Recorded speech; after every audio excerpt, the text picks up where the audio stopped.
May I invite everyone to stand for the reading of the text, which is the sole basis of our preaching this afternoon. The scripture lesson is found in 1 Corinthians chapter 1, 18 to 31. Here is the word of God. For the word of the cross is folly to those who are perishing, but to us who are being saved, it is a power of God. For it is written, I will destroy the wisdom of the wise, and the discernment of the discerning I will thwart. Where is the one who is wise? Where is the scribe? Where is the debater of this age? Has not God made foolish the wisdom of the world? For since in the wisdom of God, the world did not know God through wisdom, it pleased God through the folly of what we preach, to save those who believe. For Jews demand signs and Greeks seek wisdom. But we preach Christ crucified, a stumbling block to the Jews and folly to Gentiles. But to those who are called, both Jews and Greeks, Christ, the power of God and the wisdom of God. For the foolishness of God is wiser than men, and the weakness of God is stronger than men. Verse 26. For consider your calling, brothers. Not many of you were wise according to worldly standards. Not many were powerful. Not many were of noble birth. But God, who chose what is foolish in the world to shame the wise. God chose what is weak in the world to shame the strong. God chose what is low and despised in the world, even things that are not, to bring to nothing things that are, so that no human being might boast in the presence of God.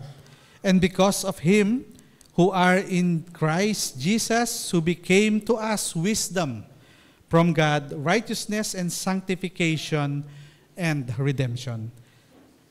So that, as it is written, let the one who boasts, boast in the Lord.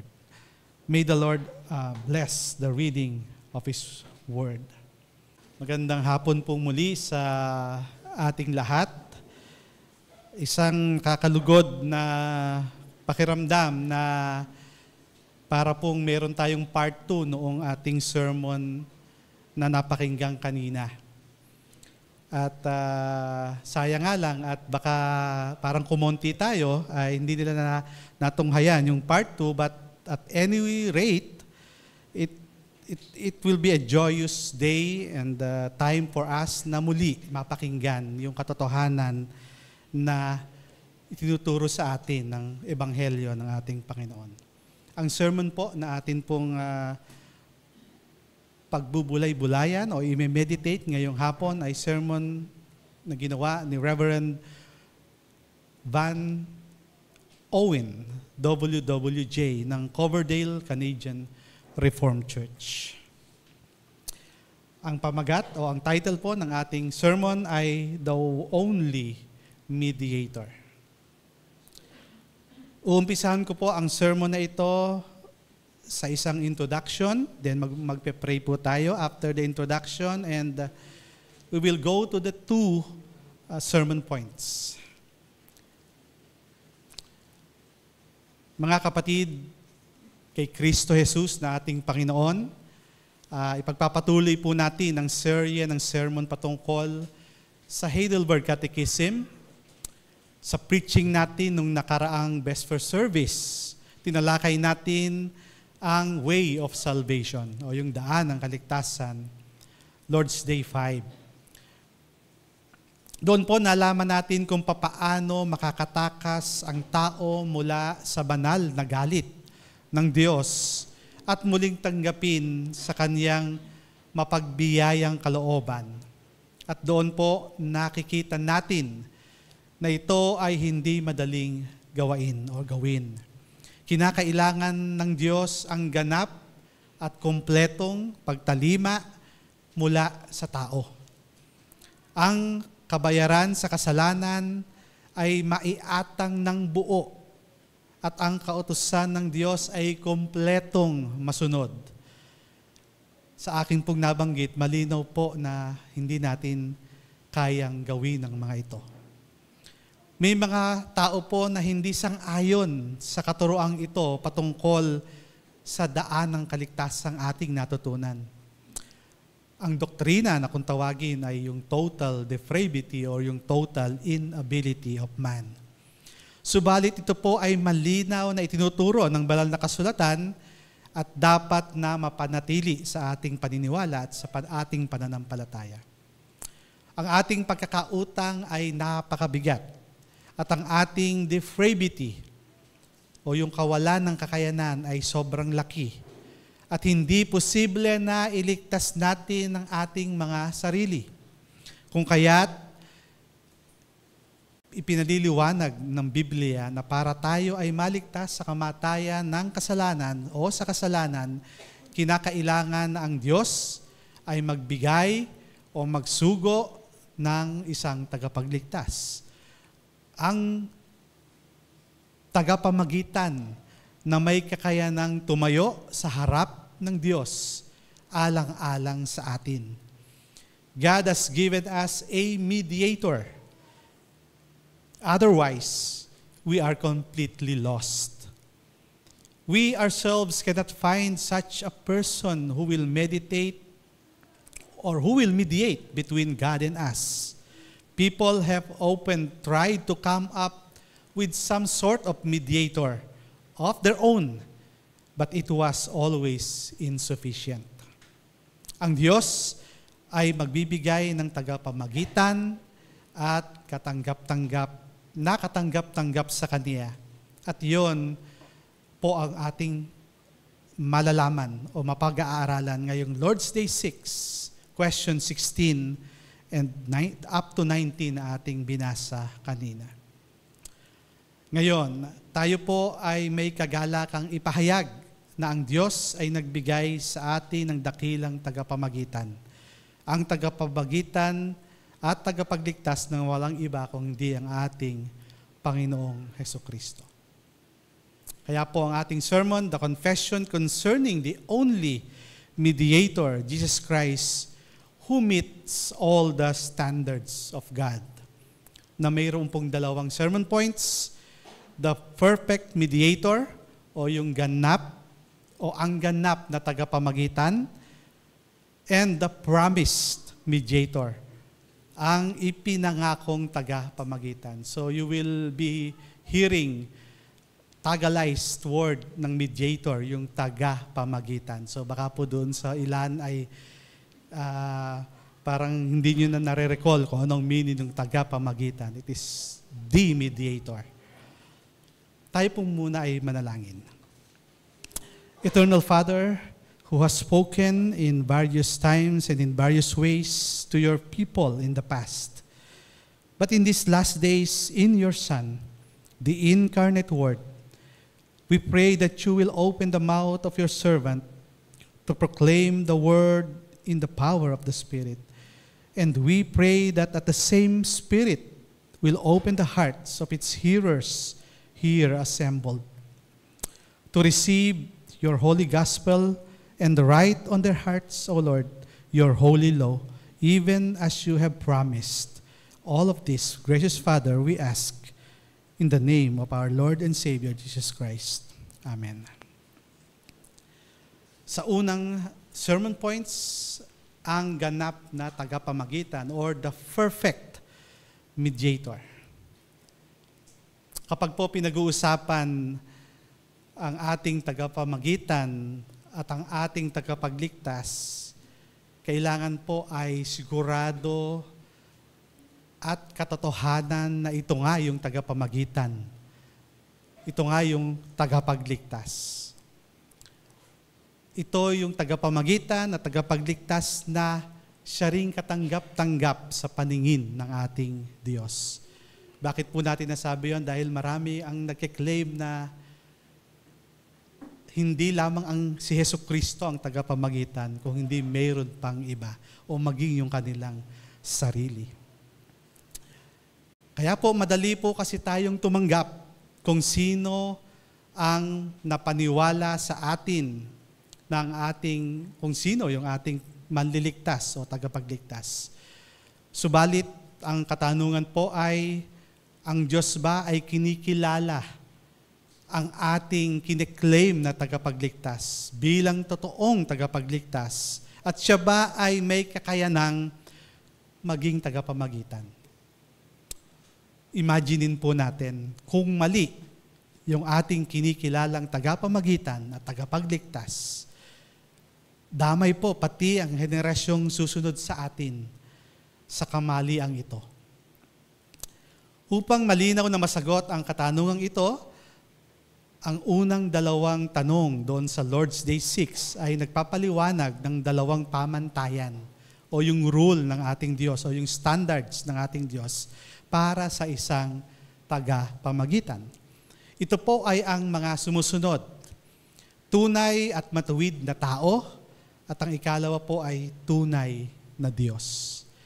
Lagi po itong binibigyan diin sa ating katekism upang hindi po tayo magkamali at madaya patungkol sa ating mediator and sa ating Savior.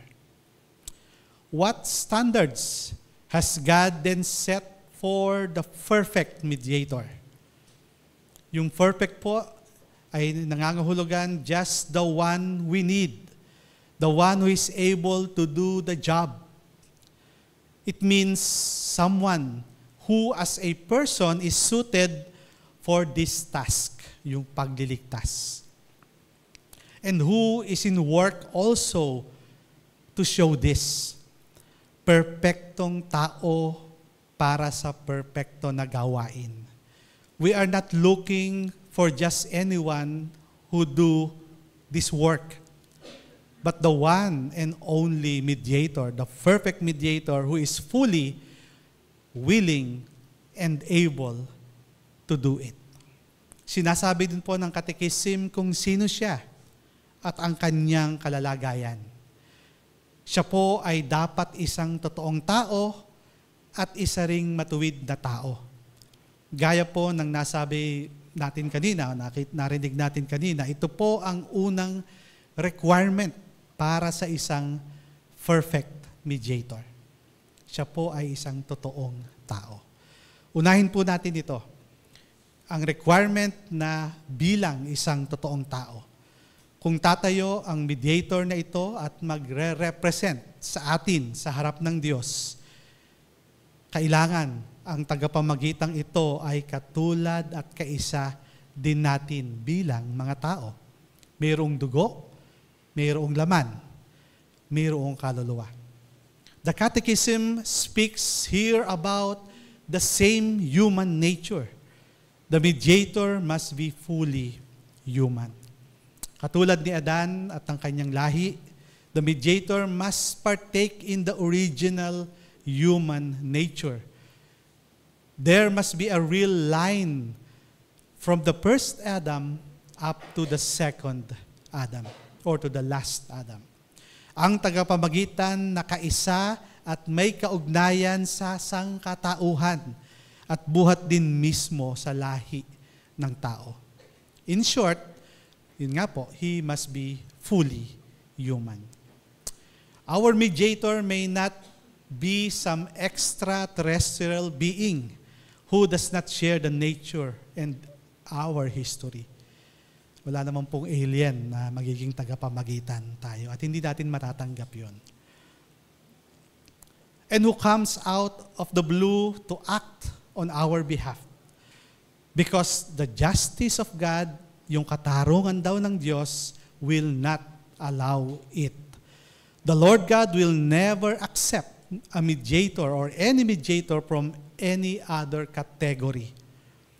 This would conflict the most elementary rule of justice Ano po yung pangunahing pamantayan ng hustisya ng ating Panginoon? That the soul who sinned shall die. At ang magiging mediator na ito ay ganoon din. Subalit walang kasalanan. Indeed, the mediator must be a true man. However, for example, could a divine being be punished for our sins? Of course not. Would God punish himself for the sins that we have committed? Or would any heavenly being be held responsible for the sins that our earthly forefathers have in origin? Meron na po bang anghel na na-charge dahil sa kasalanan ni Adan? Parang ganun po ang sinasabi. Or shall a damned animals o ang pipi o ang walang malay na hayop be considered guilty for sins which intelligent man has consciously and purposely committed? You realize that this would conflict all justice, let alone the justice of God. At yun po ang katarungan ng ating Panginoon. Siya ay dapat nakatulad natin sa lahat ng katangian, maliban sa siya ay dapat matuwid at walang kapintasang tao. Sa makatuwid po ay walang kasalanan.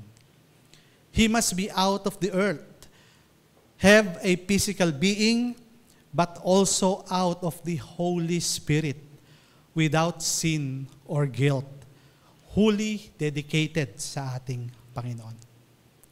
Makasalanan ay hindi po pwedeng o hindi makatarungan na ang isang makasalanan ay magbabayad din sa kasalanan ng isang kasalanan. O maging ang isang magnanakaw man ay magpapawalang sala sa kanyang kapwa magnanakaw. Kaya po, walang ganong tao. Ang lahat ay makasalanan at pare-parehong nagtataglay ng kamalian. Makikita natin ang pamantayang ito kung sa atin ilalagay ang pamantayang ito ay imposible po itong matupad. Kaya po marapat din nating matutunan ng ating tagapamagitan hindi lamang totoong tao kung hindi totoong Diyos din. Bakit po? Dahil walang tao ang kayang tumagal na pasanin ang galit ng Diyos sa kasalanan at makaligtas mula dito. Lahat ng tao ay mapapahamak sa paghihirap sa kamatayan sa impyerno at hindi niya kayang magbigay ng buhay at katuwiran sa tao. Para po magawa ito, ang tagapamagitan po ay dapat may taglay ding pagka-Diyos. No mere human being could bear God's ultimate wrath and survive. What the Catechism teaches is really quite breathtaking. Dahil po, the human nature must bear God's wrath, but the divine nature must pull it through. Otherwise, it will not survive. The perfect mediator who is fully man must then, by the power of his divine nature, bear and overcome the penalty of sin. Ang divine nature pa ang aalalay doon sa human nature. Kaya ang ating tagapamagitan ay mayroong dalawang kalalagayan. He must be God and man in one person. Fully divine and fully human at the same time. Ang atin pong binabasa doon sa Nicene Creed ay nagpapatotoo ng katuruan o ng pananampalatayang ito. Otherwise, He cannot perform the task of saving us from our sins. That is what the mediator must be like if he is to be acceptable to God. and measure up to His sovereign standards. The mediator must be Son of Man and also Son of God at the same time. This means that He must be unique and very special person. Like us as a man, yet unlike any man.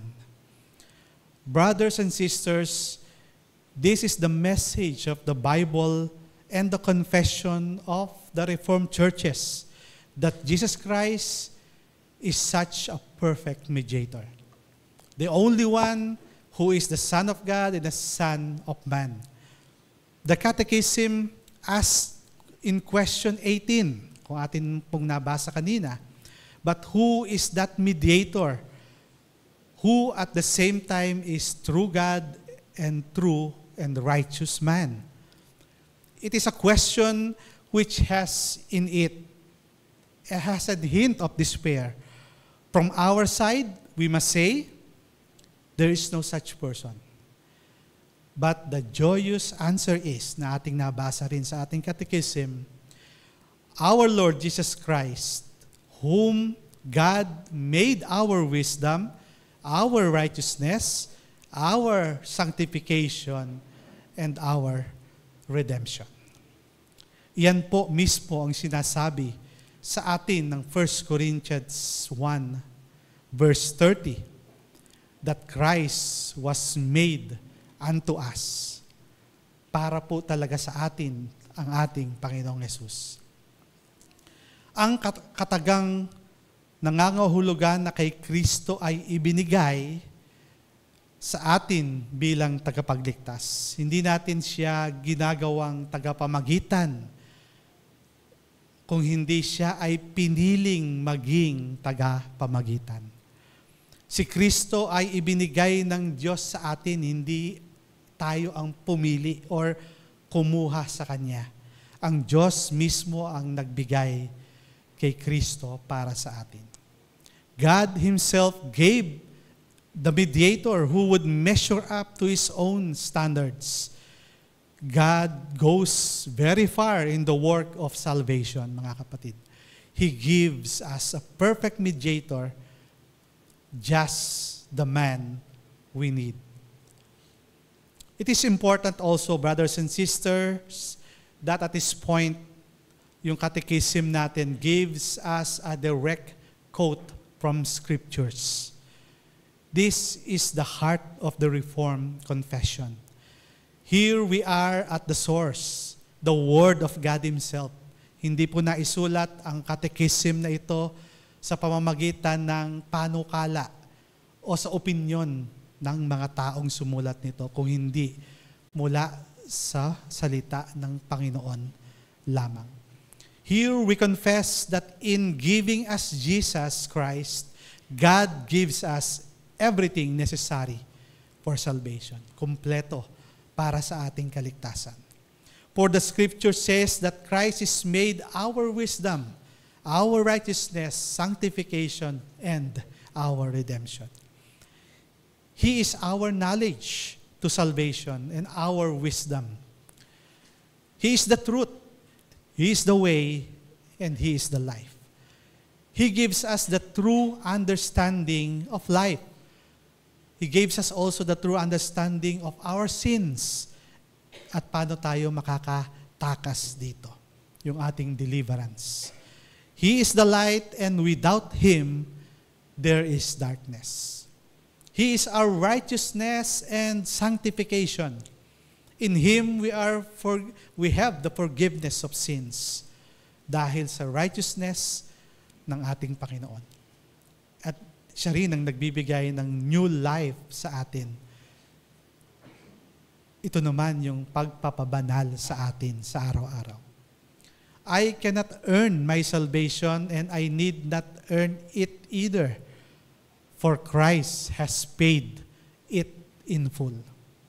All good works that I do are only works of thankfulness or gratitude through Him.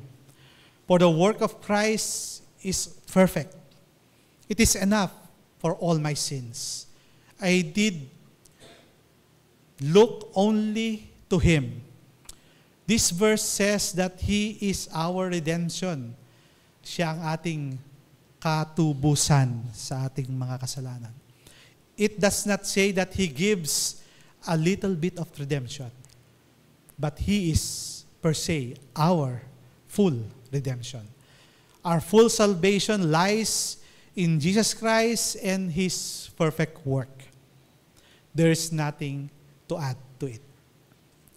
What I must do to simply believe that Jesus Christ is my perfect mediator. So, ulitin ko po. What I must do is to simply believe that Jesus Christ is my perfect mediator. Yung meaning ng perfect, meaning eksakto and suitable para sa ating mga kasalanan. It means perfect as a person. It means perfect in His work. This is how Jesus Christ is given to us so that we will find in Him everything needed for our salvation. The result, mga kapatid, as Paul writes in 1 Corinthians 30, that is, no one in the church can brag about himself or herself. For in the Christian church, we boast only sa ating Panginoon. Jesus Christ is a perfect mediator in whom God's entire counsel of salvation has been fulfilled. It is vital and key information na pwede nating matanggap bilang mga iglesia, bilang mananampalataya. And it's also important to know that this is the way God has willed it and revealed it. The perfect mediator is also the promised mediator. So hindi lamang na ang Panginoon ay nagbigay ng perfect na mediator, kung hindi siya din po ay nagbigay according to the light of the Scriptures. Kanya itong ipinangako na magbibigay siya ng tagapamagitan between us at doon sa serpent, between sin and doon sa atin. Kaya po dadako tayo doon sa second point, which is the promised mediator o yung ipinangakong tagapamagitan. May dahilan po kung bakit sa question 19, kung inyong mababasa, ay itinatanong na sa atin na malaman ito. No? Saan nakuha ang kaalaman na si Jesucristo ay ang perfectong tagapagligtas? Sino ang nagsabi sa atin at bakit kinakailangang totoo ang sagot dito? Mababasa po natin na ang kaalaman mismo ay nagmula sa ating Panginoon. The Bible tells us so. The Gospel also tells us so. Sa Ebanghelyo at hindi mula sa sariling imahinasyon or sa imbensyon ng ibang tao, kung hindi mismo sa Diyos. Isang malaking pagkawasak sa buhay natin kapag mali ang sagot na ating natutunan dahil ang nakasalalay po dito ay ang kaligtasan ng ating kaluluwa at ang buhay na walang hanggan.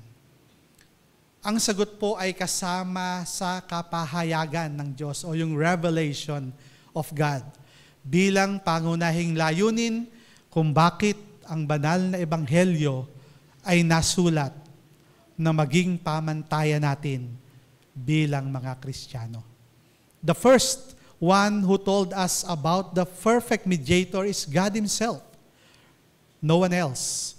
At sa katotohanan, mga kapatid, ang Diyos mismo ang nagbigay din ng pangako na magiging tagapamagitan sa atin at sa Kanya. In the answer to the question, from where do you know this? The Catechism put it this way: from the Holy Gospel, which God Himself first revealed in paradise inonote po natin that the Catechism that not say from the Bible. Ang sabi po niya is from the Holy Gospel. But rather, from the Holy Gospel, which means the message of the Bible, the good news and the glad tidings contained in the Bible. This gospel is holy because it's originated with God. God first revealed this gospel in paradise. It was God Himself who made it known. And God caused this gospel to be recorded infallibly in the Bible. His Word, mula sa umpisa hanggang sa wakas ng ating banal na kasulatan, ito ay naisulat.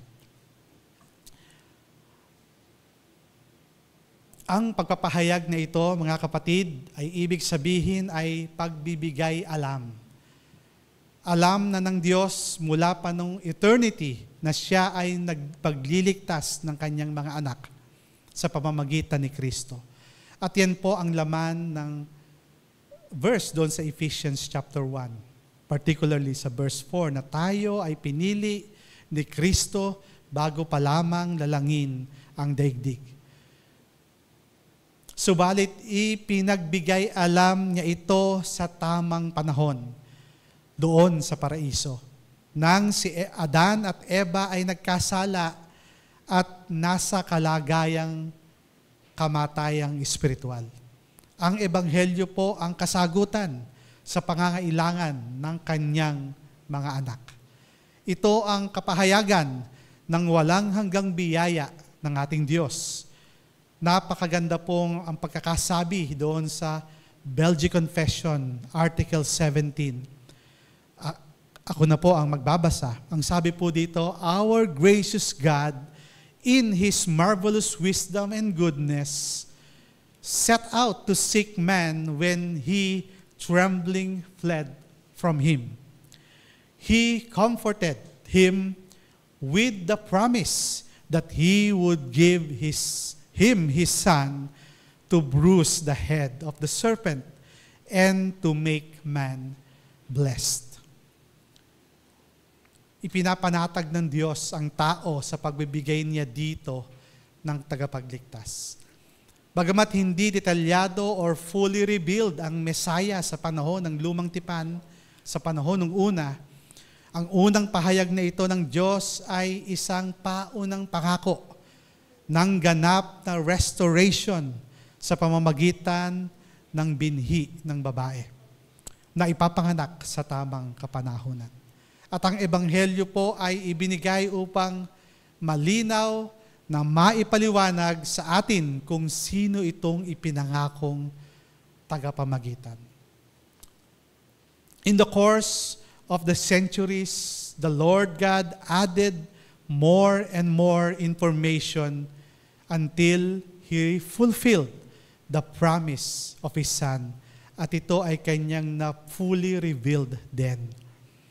The God who gave the promise and who made the initial revelation also fulfilled the promise and finalized the complete revelation.